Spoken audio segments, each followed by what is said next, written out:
Okay, so let's unpack this assessment. We're diving deep into the 2027 U.S. Military Strategic Assessment. Right. And the sources, they paint this picture of a massive, very rapid shift toward autonomous warfare. Yeah, and sometimes reckless. The assessment itself calls it a dual-track transformation. Dual track. Yeah. On one side, you have this highly speculative embodied AI, the humanoid robots. That's sci-fi stuff. Exactly. And on the other, you have these practical deployments that are already happening. So we need to sort of separate the big gamble from the reality. Let's start with the gamble then. Pillar 1, the humanoid hype from Foundation Future Industries, or FFI. The big one. Their claim is just so aggressive, 50,000 Phantom robots by 2027. And they're built to human specs, right? Like 5'9", 180 pounds. Why do that? It's all about navigating human spaces. I mean, think about trenches, stairs, tight corridors on a ship. It's all built for people. The Phantom is designed to just fit. But the really interesting tech here is the cycloid actuators. Cycloid actuators. Right. They're basically frictionless joints.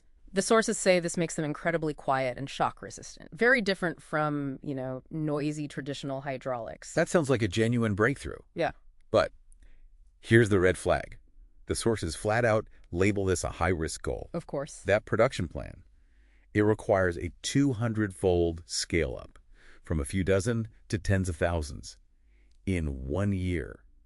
And wait, the assessment also flags the CEO, Sankey Pathak. Mm-hmm. His last company, Synapse Financial Technologies, it collapsed in a really controversial bankruptcy in 2024.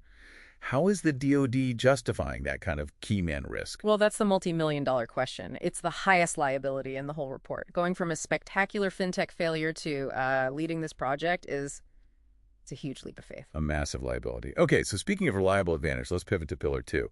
The sources suggest this one is far more practical. Scanner robotics. Silent sea control. Right, and it tackles that anti-accessory denial problem, A2AD, by just making big ports less necessary. And that's the genius of their Alligator amphibious drone. It can launch or recover itself from pretty much any natural beach. So no port needed. Exactly. It fits perfectly with the Marines' EABO concept, Expeditionary Advanced Base Operations. It's all about resilient, distributed logistics. And connecting all these things underwater is the Sea-Sphere AI. Yes, Sea-Sphere is the real breakthrough. It uses AI to encode acoustic signals so their Stingray subdrones can talk to each other covertly. How does it do that? It blends the data right into the background noise of the ocean. It makes the signal almost impossible to detect. It's like whispering in a crowd. Okay, so we've got the moonshot humanoids and the covert sea network.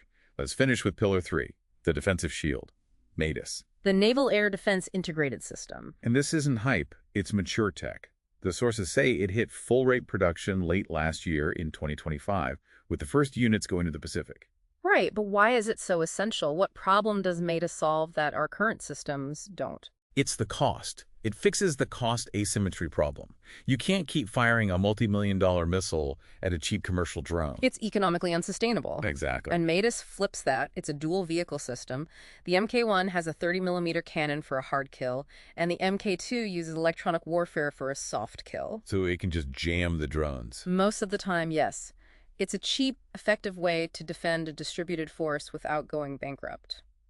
So, putting it all together, what's the real prediction for 2027? It sounds like the 50,000 robot army is a low probability experiment. A very low probability. The real strategic shift is this distributed kill network, using MADIS for defense and SCANA for that covert intelligence. Right, but this whole thing brings up a final thought for you, for the listener. The sources flag this lemon market risk the DoD faces with these startups. Even if FFI or SCANA get adopted, what happens if these vulnerable venture-backed companies go under?